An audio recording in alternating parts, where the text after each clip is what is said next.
السلام عليكم ورحمة الله وبركاته. ازيكم يا حبايبي؟ عاملين ايه؟ يا رب تكونوا بخير وتكونوا بأتم الصحة وأحسن حال. اذكروا الله لا إله إلا الله، وصلوا على النبي يا حبايبي في الكومنتات عليه أفضل الصلاة والسلام. تعالوا بقى النهاردة نشوف مشروعنا الحلو كده اللي عملناه النهاردة. عملناه كده اللي هيدخل رزق لبيتنا. عملنا طبعا، أنا كنت جاية لكم في الفيديوهات العادة إن احنا هنعمل مشروع خضار. ابتدينا نجيب كده حاجات كده للبيع والشراء، بس طبعا احنا يا حبايبي بنجيب الخضار اللي هو البسله والحاجات اللي هي بتنطبق. الناس هنا طبعا عامه بيعملوا في الايام العاديه زي ما انتوا شفتوا كده، اكلات بسيطه كده، طاجن بطاطس، يعملوا اي حاجه، شويه بتنجان يجلوهم. في الايام العاديه يعني بيعملوا اكل بسيط زي ما انتوا بتشوفوا ايه الاكلات اللي انا بعملها. والايام اللي هي بتبقى فيها لحمه او طبيخ دول بياخدوا ايه خضار زي كوسه بسله، فبنجيب الخضار بسله وكوسه او اي حاجه تانية او فاصوليا في الايام طبعا اللي فيها ايه اكل. هنا رحنا بقى ايه، جابوا طبعا سيف طبعا كان في السوق مع بالخضار مع ابوه وراح جيب. وطبعا قلت ان شاء الله يعني اللي هيتبقى منهم كده بعد ما يسرحوه هبيعه طبعا ايه انا في البيت كده واطلعه للجيران. جيراني طبعا اللي قلت لهم اللي تعزوه طبعا ايه عندنا. وربنا يسهل لنا كده يا حبيبي يا حبايبي ويرزقنا كده. ادعوا لنا دايما كده في الكومنتات كده، والله العظيم بفرح لكومنتاتكم الحلوه اللي بتجبروا بخاطر بيها. ربنا يسعدكم يا رب، يجزيكم خير، خلي لكم اولادكم كده ويرزق كل مشتاق، اللهم امين يا رب العالمين. خلص رمضان وخلص العيد، كانت ايام خير وربنا يجعل ايامكم كلها خير وسعاده، امين يا رب العالمين. ده كان ابن جيراننا قاعد يدخل كده معايا في الخضار، قلت لهم ايه يلا ندخل خضار من الشارع. بصوا، الحمد لله الحمد لله، فضل ونعمة من عند ربنا. انتوا متهيأ لكم ان المشروع ده بسيط، بس والله العظيم مش بسيط، ده حاجة كبيرة جوي بالنسبة لي انا وعيالي وجوزي والله. الحمد لله كلنا بنسعى يا حبايبي كده على، وبنتعب الامهات والابات، مش الاب بس، الامهات والابات بيسعوا كده عشان خاطر ايه ولادهم يعيشوا مستورين. وبطول ما انت تسعى في الدنيا كلها هتسعى لك زي ما بيقولوا كده في الاعلانات، والرزق هيمشي وراك منين ما تروح. والحمد لله ربنا يديم علينا نعمة الستر وراحة البال يا رب. هنا طبعا زكيت الخيار دي، قلت بقى ايه افضيها، لان طبعا افضي منها كده عشان كنا جايبينها بالليل، فقلت افضيها عشان خاطر ايه ما هو طبعا ايه انا يعني احب احافظ على الحاجه. وكمان الحاجه اللي هلاقيها هتبتدي تمرض هنجيها طبعا لبيتي كده واعمل منها اكل وشرب، والله يكفي ان انا هاخد من الحاجه دي لبيتي والله العظيم الحمد لله. يعني هطلع خضار بيتي كده ان شاء الله. ادعوا لنا كده بالرزق كده وربنا يبارك لنا يا رب ويرزقنا كده ويرزق كل محتاج، امين يا رب العالمين. والاسعار يعني ابتدت تبقى حلوه يعني.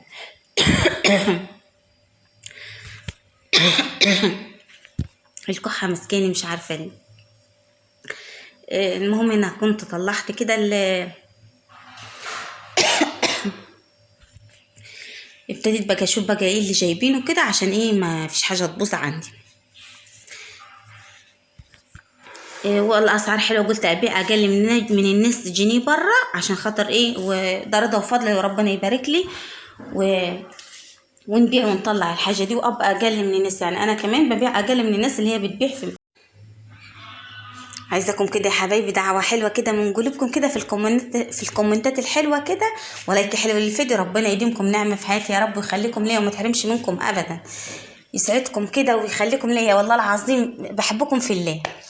هنا كده زي ما قلت لكم ان احنا اشترينا برضو عربية بحمار اللي انتوا شفتوها كده، اللي هي كانت محملة الخضار دوا. العربية دي طبعا برضو لاستراحة الخضار، يعني ايه بالحمار دوا يسرحوا بقى كده بالخضار جزء وليه، وكلنا كده هنساعد بعضينا طبعا ايه. الدنيا طبعا ايه لازمها سعي كده وربنا المعين.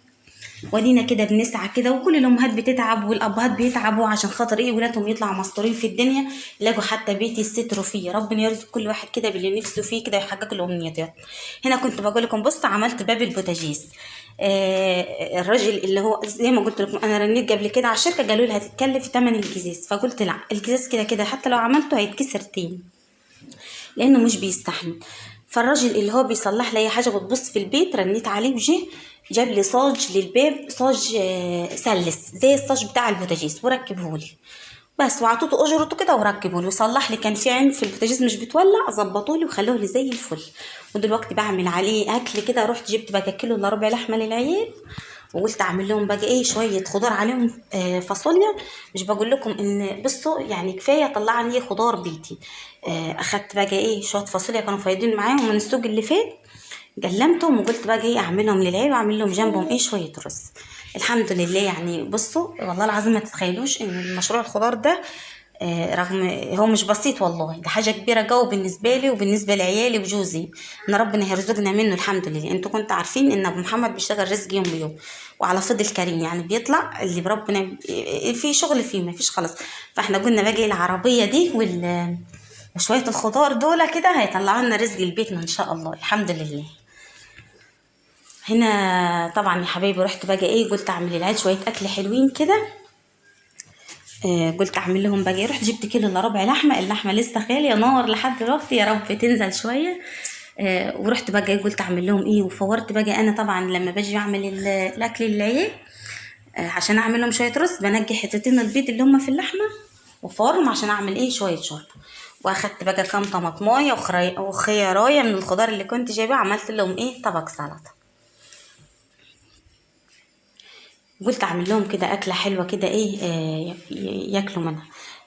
بصوا بصراحه والله العظيم يا حبايبي يعني الحمد لله انا لما بتفرج عليا وربنا بيرزقني بدور والله العظيم على الحاجه اللي تبقى بايظه في البيت واعملها.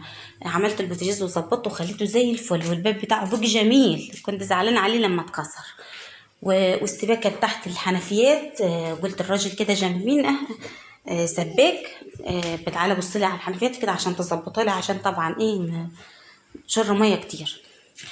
بالنسبه للشعر الاصفر اللي العيال كانوا عاملينه في العيد، والله العظيم انا مش انا اللي عملت لهم الشعر الاصفر ده.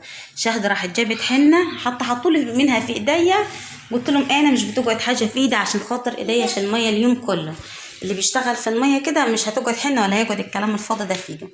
راح حطوا لي حنه كانت جايبه حنه، فراحت جابت شهد طبعا ايه بعد قبل العيد يا حبايبي حنه كده وبقت تعمل للاطفال الصغيره في الشارع، كنت تاخد منهم فلوس على العيد وعملت لهم شعرهم، عملت للعيال الشارع كله اكسجين في شعره. فانا زعلت معاه اللي لقيتها عامله لمكه ورانا، قلت لها مفيش احسن طبعا من الشعر الطبيعي، وحش مش حلو ده بيخشن الشعر وبيبوظ الشعر. يعني للناس اللي جات لي يا ام محمد ده انت بوظت شعر عيالي، والله مش انا اللي عملت لهم، وزعلت مع شهد ان هي عملت لهم من غير ما تاخد رايي، كنت بره وجيت لقيتها عاملاه. بس خلاص بقى مع الغسيل ان شاء الله مع غسيل الشعر كده هيطلع اللون ده ويروح، قلت ما تعمليش تاني ابدا. قالت ده هم عملت لهم زي ما عملوا اطفال الشارع فانا عملت لهم. قلت لها لا يا شهد كنت اخدت رايي حبيبتي ده مش حلو الحاجات دي للشعر. هنا كده يا حبايبي قلت بقى ايه صبن الكولمن بتاعنا كده وملاه ميه نظيفه، دايما بصبنه كل يوم واغيره كده على الميه. عايزه اقول لكم ان في ناس كتيره كانت دايما بتقول لي في الفيديوهات ان انا مش بجيب سيره جوزي في اي فيديو، ان انا نكره يعني مش عامله له جيم خاص ولا بجيب، لا والله ما انا مش بحب اتكلم يعني على جوزي وكده ان هو بيطلع يسترزق وانا بعمل الفيديو عادي يعني. ففي ناس كتير يعني كانت بتقول لي كده ناس يعني، بس دلوقتي يعني بوريكم كده ان احنا مش انا بس اللي بساعد مع جوزي في المعيشه وكده، لا والله احنا في جنبنا الستات هنا كده والله العظيم لو تشوفوها اللي بتعمله كأن راجل. عارفين بيعملوا ايه؟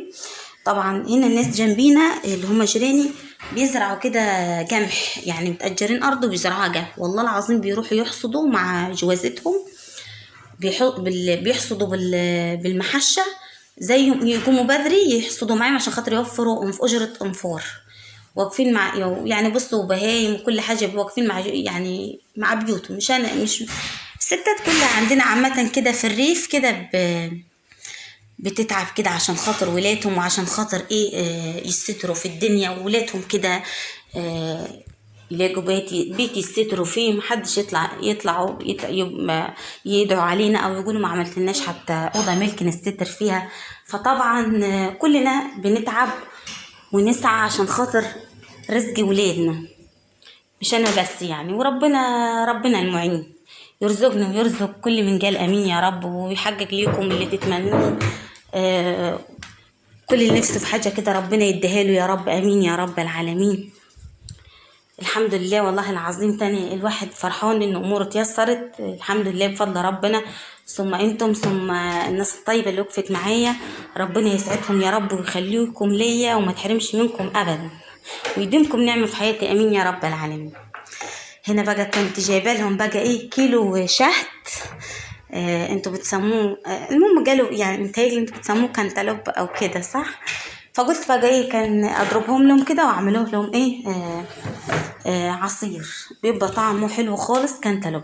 جبت لهم كيلو كده وقلت اضربه في الخلاط، وحطيت عليه سكر كده وميه ساقعه جميل والله العظيم يبقى حلو كده. الجو ابتدى بقى ايه يبقى حر فايه وعملته لهم كده وقلت لهم خليه يسقع شويه كده وبشربوا منه.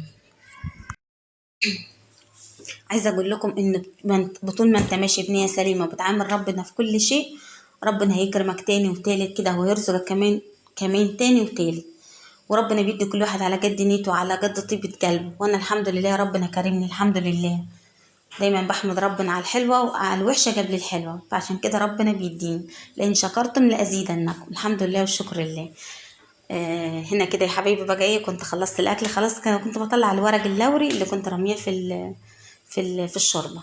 وعملت بقى شويه رز كده جنب الفاصوليا، بتبقى الرز طبعا جميل كده جنب الفاصوليا اهو.